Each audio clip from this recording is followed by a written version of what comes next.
আচ্ছা ভাই, হ্যাঁ বল। এই বাসখান ছিঁড়ে দেখো দেখি কেমন তোমার হাস্যই। এই বাস এই বাস ছিঁড়া কোনো ব্যাপার হলো? জীবনে কত বাস যে চিচ্ছি, এমন কি একদম অনির্য হবে না একদম।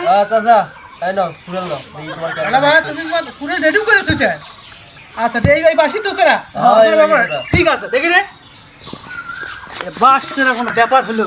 আচ্ছা এই বাস সেরা তো দাঁড়া, তবে বাস সেরার আগে একটু ইয়ে করে নি, দাঁড়া এক্সারসাইজ করে নি। হ্যাঁ ব্যাপার সে কি রে?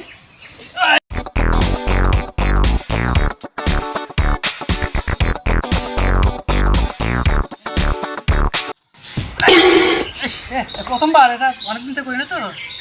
আরেকবার কি ব্যাপার রে, লজ্জার মধ্যে পড়ে যাই বুঝে যাচ্ছি রে। এবার Vamos, terapia.